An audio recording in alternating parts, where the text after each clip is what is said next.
And a lot of off-planetary beings are focused on the Earth right now because something very big is happening and we're all a part of it. More intensively, in the next year in 2027.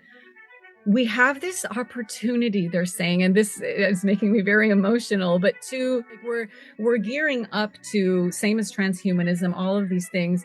What choices are we going to make by this very explicitly set out agenda? You can find it on any website. What choices are we going to make to either be in line with that or to find our heart alignment and to wonder about another way of being?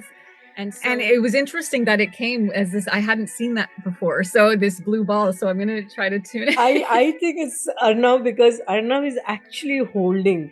Whenever he has told this in the podcast also before, that the entire audience, and not just you and me, he's kind of holding it up and raising the vibration and holding it up. And Yes. As a field. What Arnav wants to say and what wants to come through. But he's first of all, I mean, I'm just sensing him as this bliss, Ananda energy, just such a high dimensional being. But what Arnav is saying is, I have guided you through grief before, not only to prepare you for this lifetime, which has been a portal opening into this massive awakening. And he's saying when we cry, when we're crying really authentically from our emotions, those tears are filled with so many wisdom codes. And those are the wisdom codes that led to our genesis as humans. Our whole bodies are mostly water. How we feel in this world is our greatest gift as humanity. It is our path to ascension. And so our ability to dive into the proverbial waters of our emotional landscape.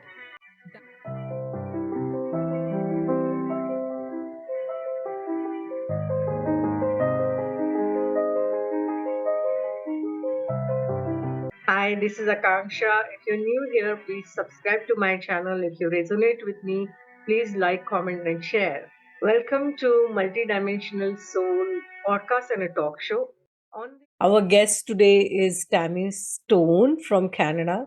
She is an Akashic Records Reader, a Reiki Master, and an author.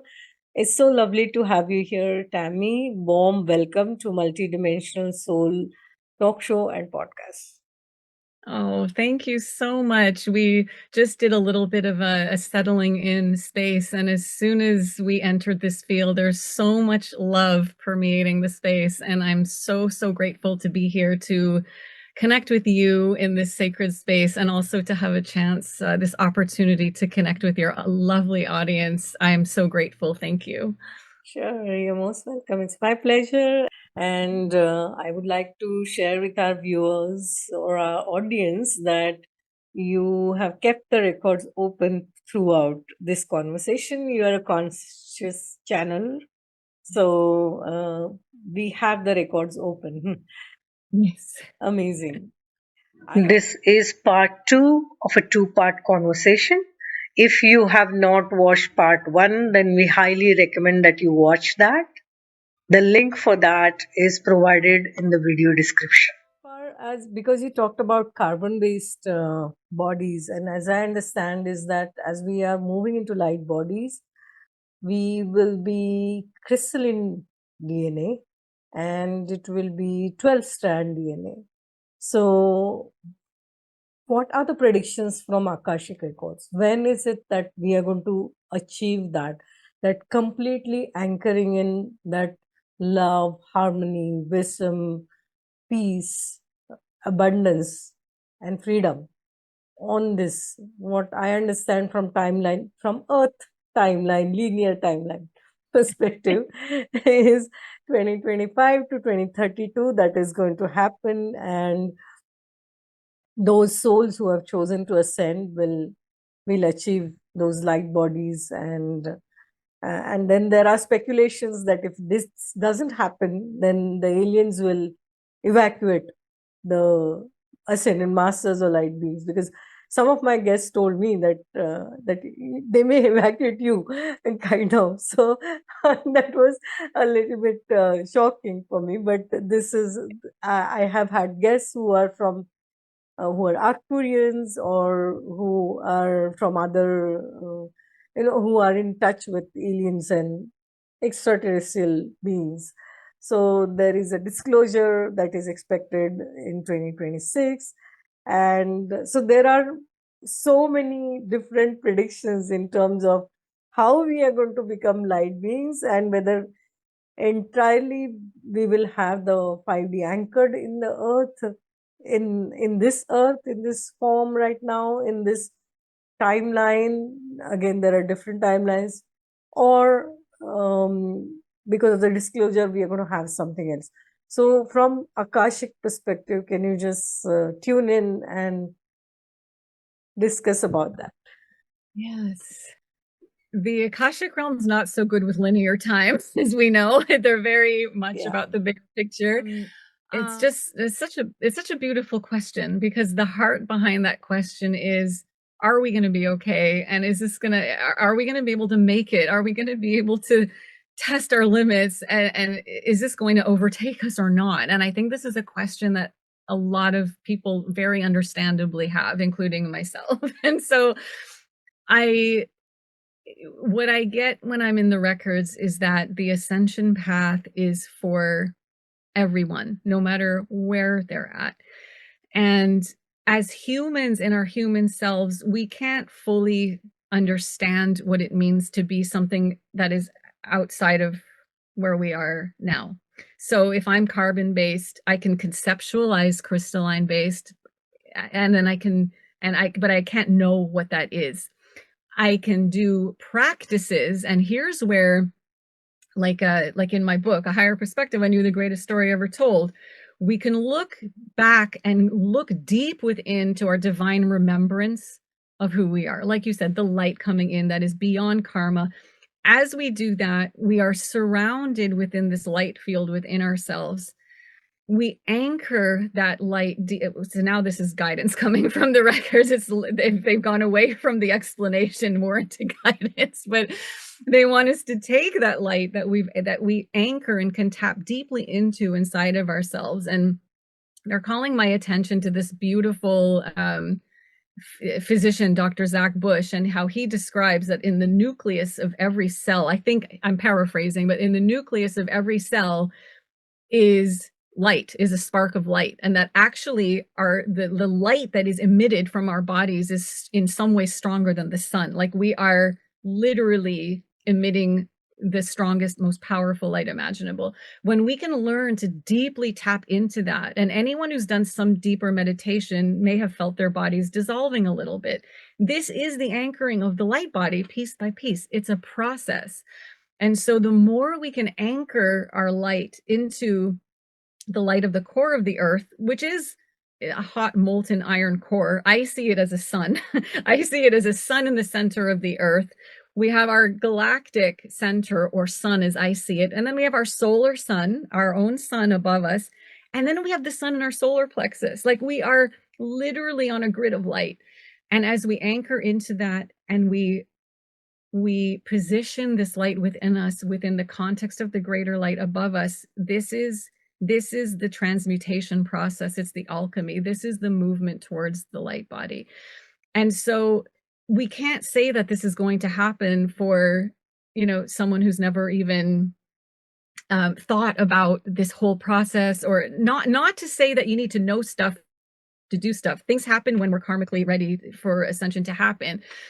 But they're saying, in linear time, they're calling my attention to, the World Economic Forum's plan for 2030, like 15-minute cities and system, whatever their issue. This to me is the real world 3D kind of choice point. Like, we're gearing up to, same as transhumanism, all of these things. We're gearing up towards, what choices are we going to make by this very explicitly set out agenda. You can find it on any website. What choices are we going to make to either be in line with that, or to find our heart alignment, and to wonder about another way of being? And so in linear time, it feels to me like all this disorientation is leading to a deeper anchoring of more of the, we can call it the separation, but more of the breaking off into the more like-minded consciousnesses. But we're still going to have an awareness of the side. So the guides are saying between now, roughly, this can go on, they're just saying as a guideline, between now and 230-ish, these next few years, more intensively, in the next year in 2027, we have this opportunity, they're saying, and this is making me very emotional, but to truly tap into not only the choices we can make, but to truly tap into what our hearts want for us, and how to truly align with heart, and to work with the polarities that we're experiencing because we're human is the path into that transcendence. So we might be able to meditate and be in our light bodies, yes, and so we're still going back and forth.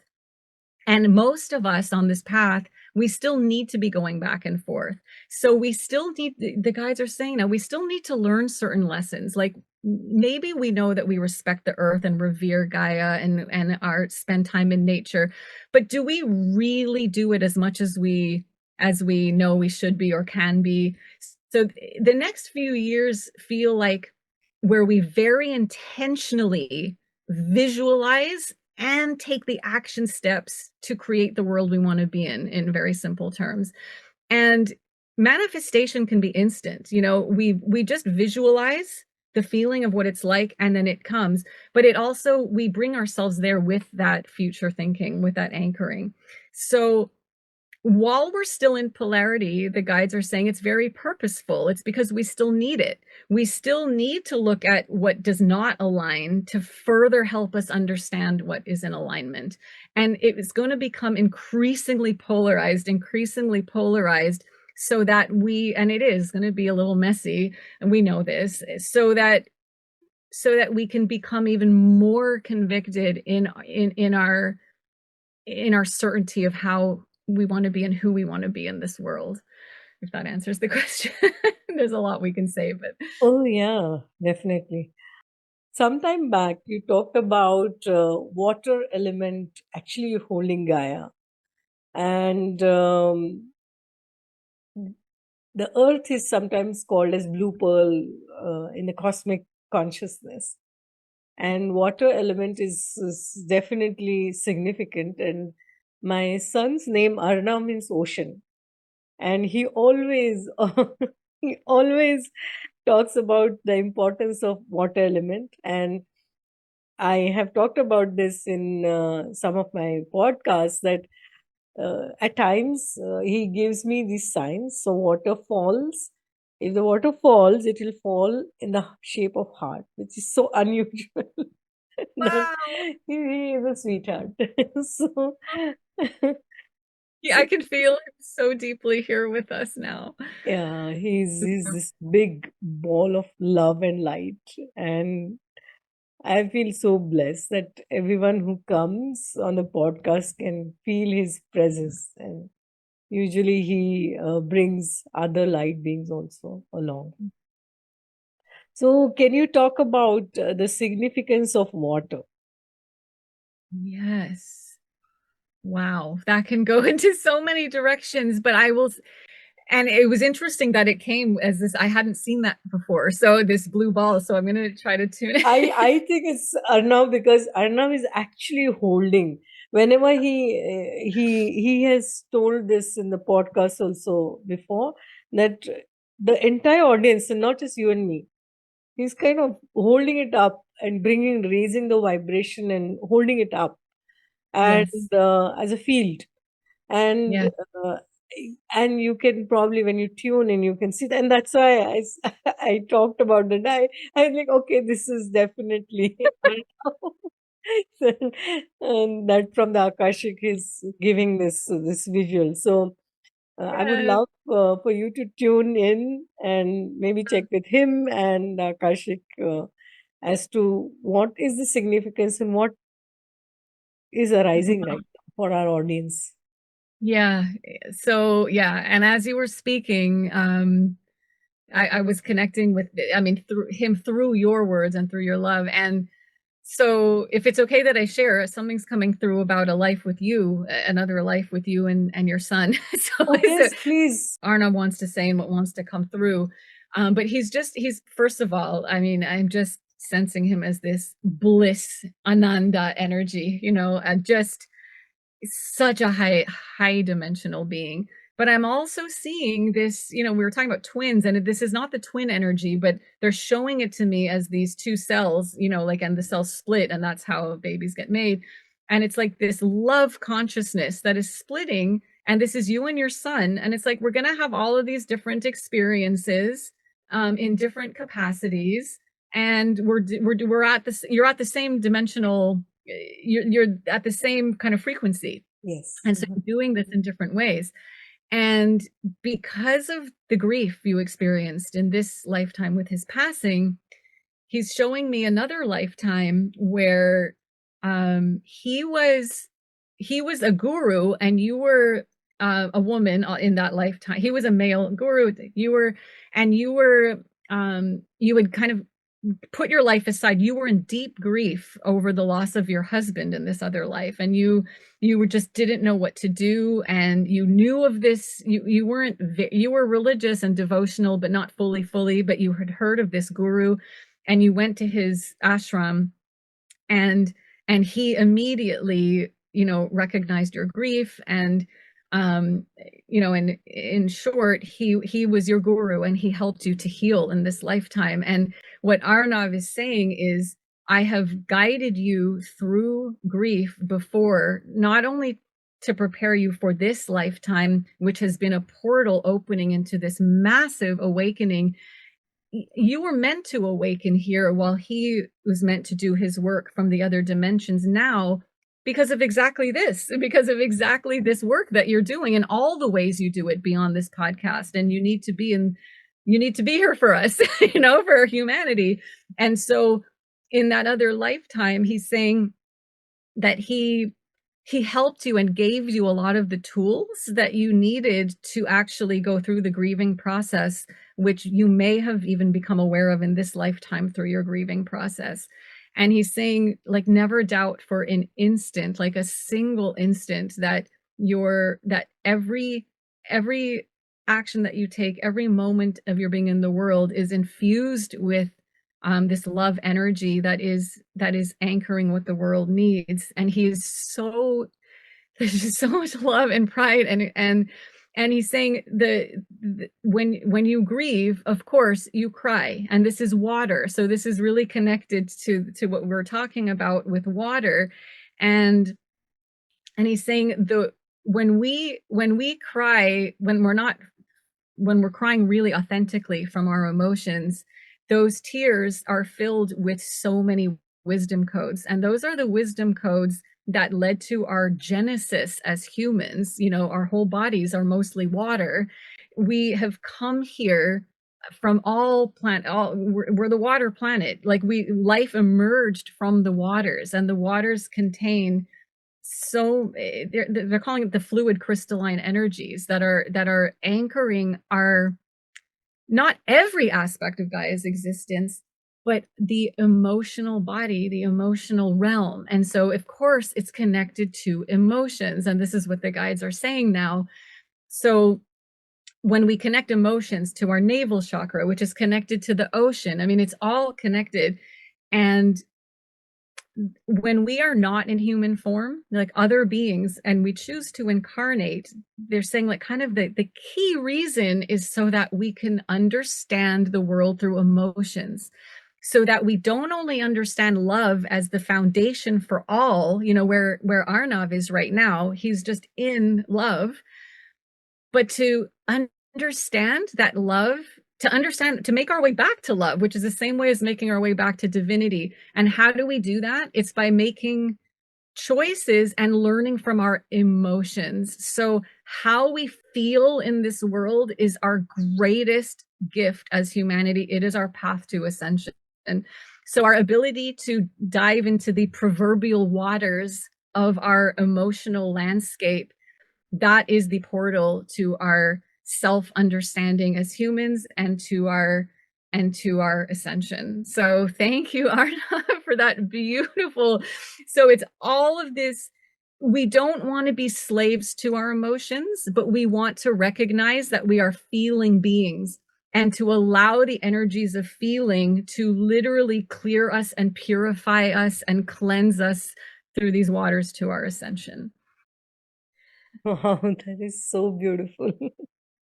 I do remember he also talked about he has gone to higher octave, and I know he's in a very high realm. I had astrally traveled to Ascended Master's realm where he was at that time. Now he's gone even higher. And I, yes, he had told me going into another octave. And as we had talked about that, we actually grow in spirals as we grow spiritually. As the earth is ascending, how can we move into higher octave? What is the guidance that is coming through? What is it that we can do to move into the next octave? That is such a beautiful question. They're taking me into the quantum field a little bit, but in I personally know very little about how this works and how octaves, but they're taking me to this. We've talked about the choice points and the kind of, and it also comes through a lot as these 0 points. So contraction, expansion. So we have to kind of squeeze through the birth canal to be born. And so when the universe was created, when all the universes were created, there was nothing. There was a nothingness. And then there was this impetus, which we can call love. That's how it comes through for me. And in terms of the science, as far as my understanding can take it, but I'm seeing it as these waves that go through this 0 point and become particles, and light can exist in wave and particle form. This is the both and. This is the wider perspective within the polarity. This is what allows for all of existence to happen. But it exists as something before particularities. So once we enter particles, and then then we end up with sounds, music, geometry, and then we end up getting denser and denser into these denser forms. So same as what they were saying before about tuning into this light in the center of our being, to reach the higher octaves, it is, and how they're showing me octaves is, it's the music that is light. It's the light that is music. And there are some humans on earth that have this faculty of synesthesia where they can hear colors and see sounds. And this is just brilliant. And this is all part of it. It's all one. And we're so much experiencing things as parts, and we're meant to. But we're also meant to love each of the parts, right? Like, to come into our sense of wholeness, we don't want to ignore the parts and say, oh, there's just a whole. We want to deeply love all the parts. So maybe I'm drawn more to painting than to music, but maybe I can look at a painting and fall into such complete rapture that there's a deep opening. Maybe it's through a sound, but ultimately they're exactly the same thing. So maybe the more I can immerse myself into one of these high level parts, I can access bigger and bigger parts. And then so what they're saying is, they're showing now the like these highest octaves as the kind of the mother of all source, right? So it's like these highest level sun, if we put into the imagery of the sun, and then we have all these suns we've talked about that are directed right into the core of the earth. And of course it's beyond the earth, but we are human, so we want to focus on the earth. And a lot of off-planetary beings are focused on the earth right now because something very big is happening and we're all a part of it. So they're saying, just like you have to go within to reach expansion, you have to, as below, so above. So they're saying to understand that in the core of the earth, where there is iron, let's say, which is very dense, or a sun, or some people describe it as a crystal, right? And I've been seeing it as this Mother Mary energy.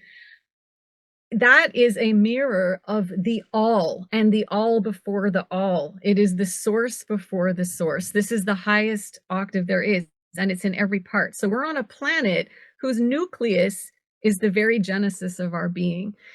And in fact, I've been seeing our root chakras as more in the earth than in our bodies at this point. So it's all designed to connect us as we ground. And it is as simple as also grounding. Go outside, get air, let yourself not only see nature, let nature see you. And as soon as you shift that perspective, you're dissolved of any judgments. Like karma almost flies off you, if that even makes sense.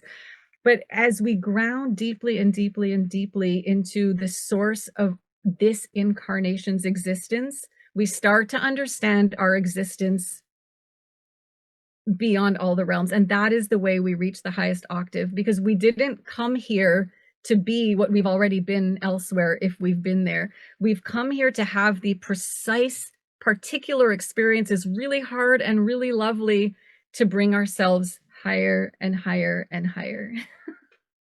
Yeah, as they say, the deeper the roots, the higher the branches.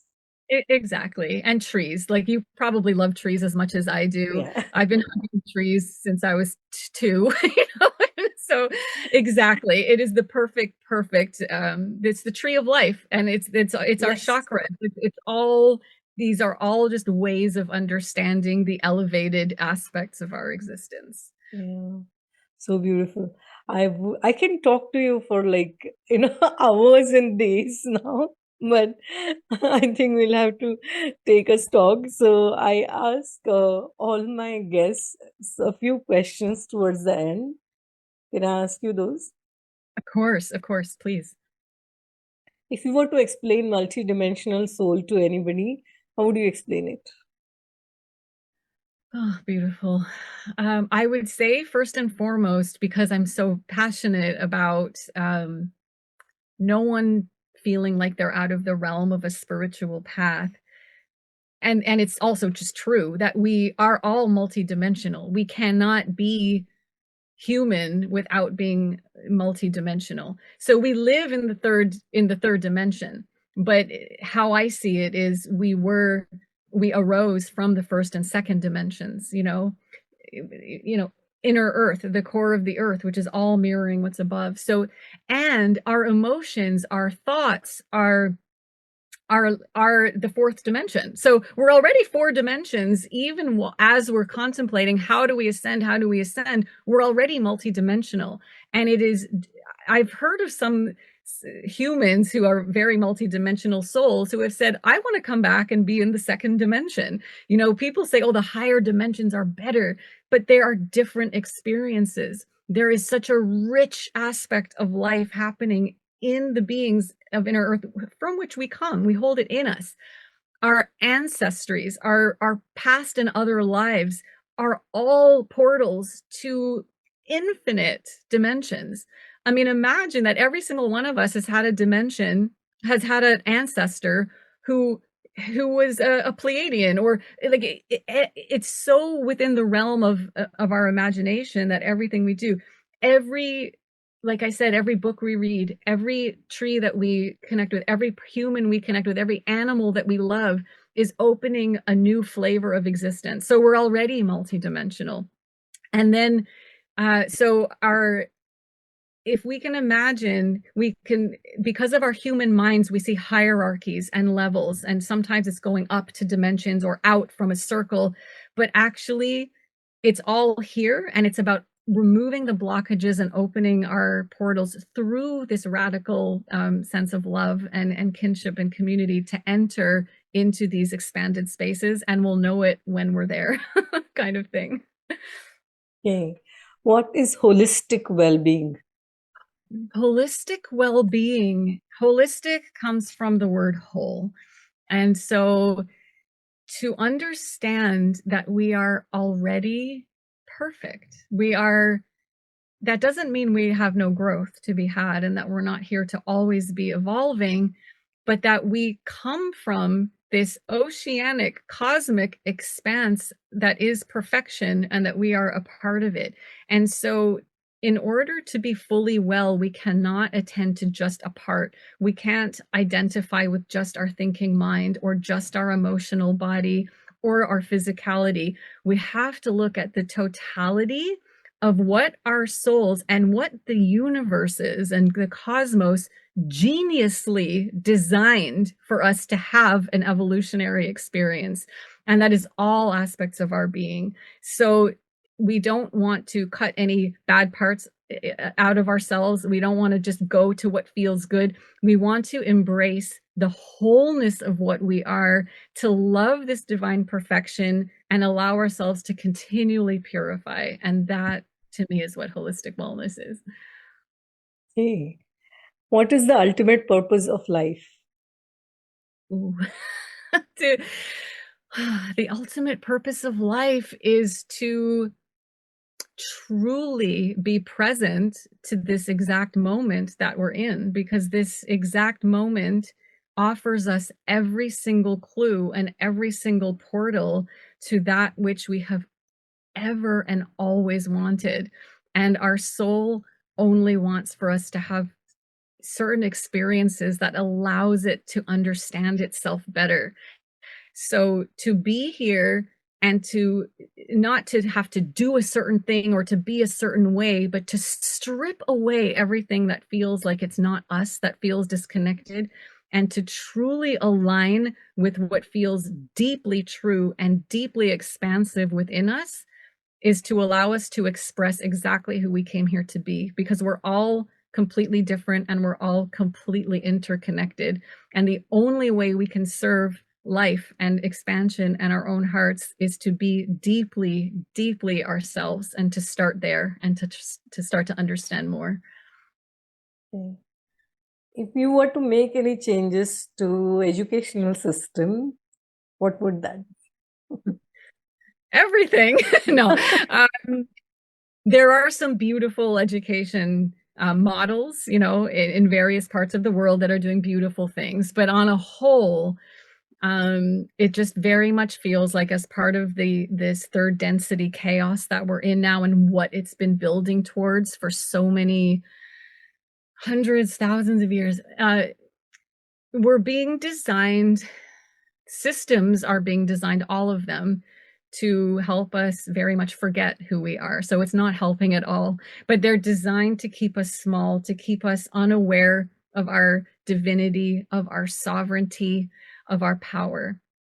And so that's everything from the pharmaceutical industry, the healthcare, which is not helping anyone but making everyone sick, and the economic system, which is keeping us enslaved to this abstract stuff called money, which actually doesn't mean anything in any real sense. And we're working to, and our education system is almost the nexus point of all of that, because we're entraining kids at a really young age to you know, life is only about working, even if I don't have a minute of happiness, and life is about becoming dependent on external sources for my power. That's the key that it comes down to.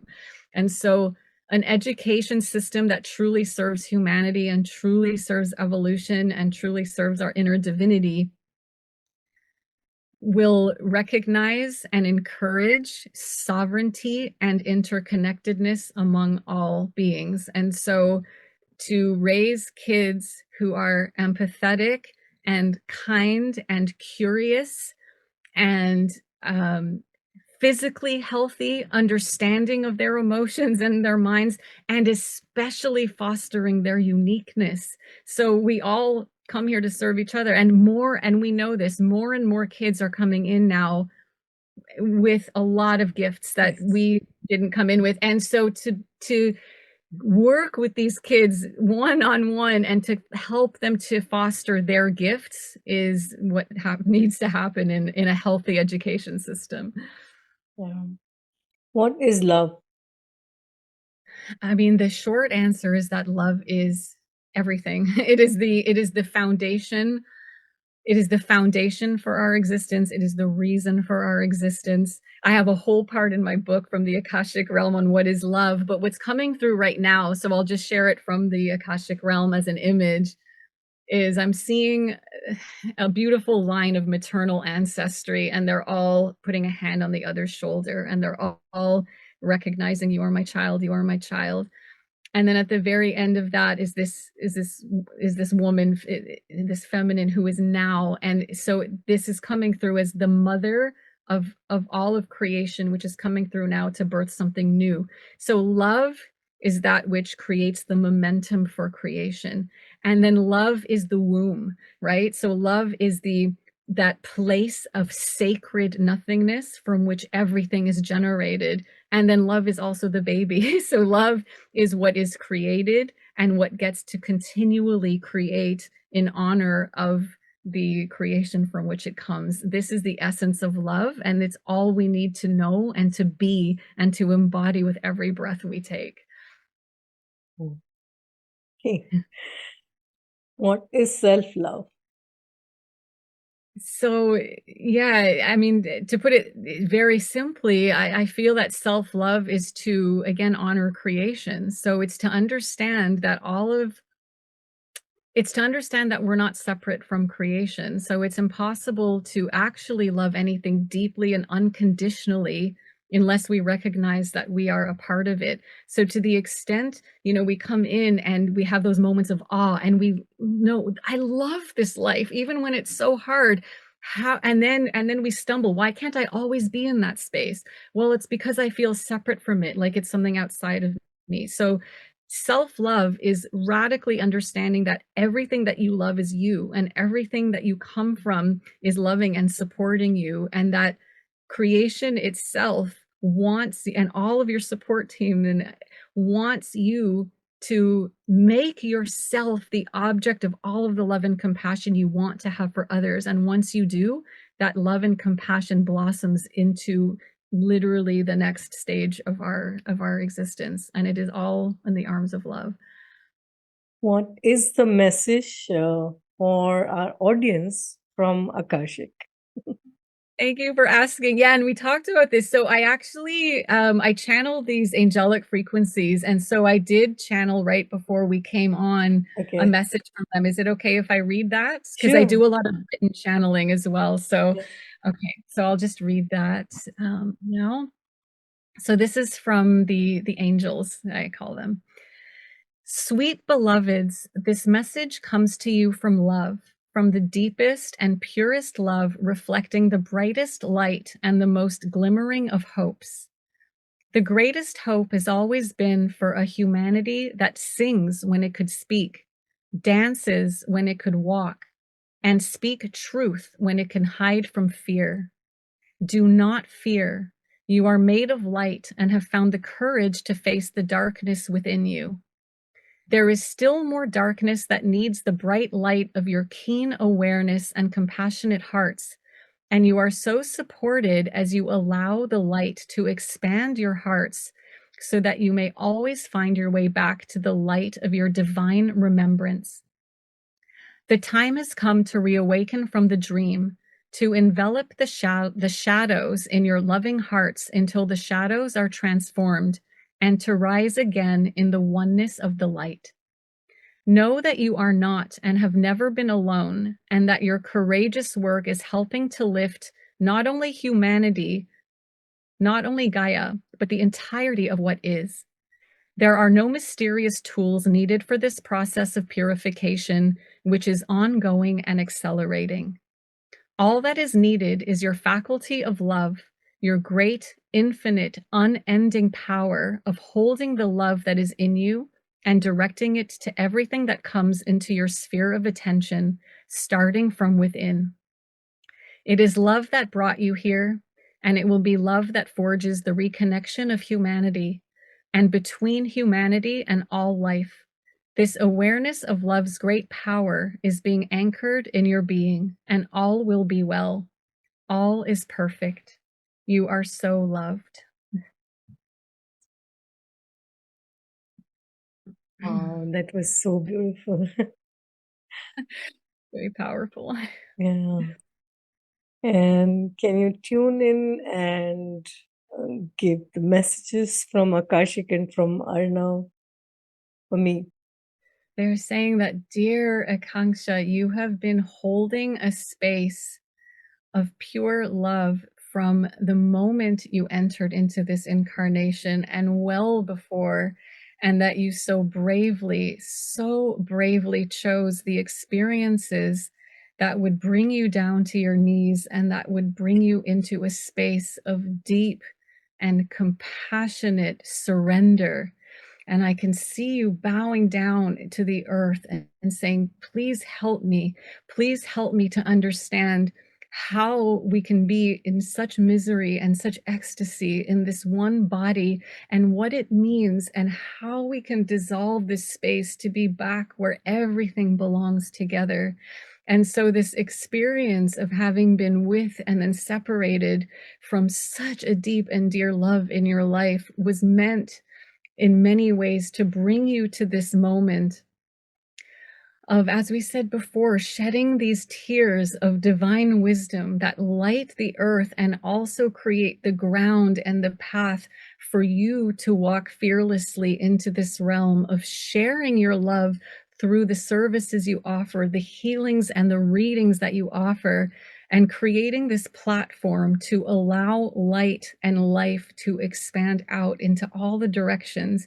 And as you do that, you're going to notice the presence of Arnav even more. They're saying even more like you're channeling him directly, and as opposed to just feeling him as a presence, because your souls are wedded. And this is all of the training that he's been doing with you to bring you into the other dimensions. All of it was so that in this lifetime, in this embodied lifetime, in this one moment, you can have the expanded love and light awareness to be this bridge for others who are going through such similar processes of grief as we all are in this time. And Arnav is here supporting you every step of the way. Such a loving being. Yes, he is. And I'm so grateful. So grateful. Yes. And we work in tandem. So when you said that we are together, because we do work in tandem, even in life between lifetimes. So not just this lifetime. It's infinite. It's absolutely infinite. And this one lifetime is such a small piece relatively. And yet, like we said, it's the only one that matters right now in this moment, which is why it was very courageous of you to bring all of that consciousness into a body that had to suffer, into an emotional body that had to suffer, and that it has never been without purpose, and that you've always known that. Still doesn't make it easier, but he's just smiling so widely, like this is all the choices that you're making are aligning with what your soul has wanted for you, and it's so beautiful. Yeah, yeah. Yeah, the grief is, I mean, the grief is there. You can't say that I didn't. I had to experience, I have to go through that, sit with it, process it, and then still connect with him and carry on the soul mission. So, And it's exactly what I was feeling with Kali and Mother Mary, holding this space for Gaia herself to release, and all of this explosiveness energies. This is grief. This is the grief of the entire cycle of this devastation coming to an end and things changing. And there's not one of us on earth at this time who is not grieving something in some way as we welcome the new. And so your very acute experience of it and your unwavering commitment to processing it is a deep part of your service now, and thank you for that. thank you. It's so beautiful. How can people connect with you? Oh, yes, thank you for that. Most everything of my offerings, my books, I'll just share one more time. In my book, You Are So Much More Than You Think You Are, that's on Amazon, but everything can be accessed through my website. So that's tammy-stone.com. I didn't mention, but I channel poems from it's always been the Akasha, but I've been doing this for years. I do it almost daily on Instagram. So I share my poems and Akashic messages. So that's Tammy T Stone on Instagram. I also write articles here and there. I have a Substack platform called Hard Loving Truths, where I love to tell truths as they are, but from a very loving, higher perspective. And yeah, so those are the main ways to reach me, and I'm always available. You can contact me through my website with any questions.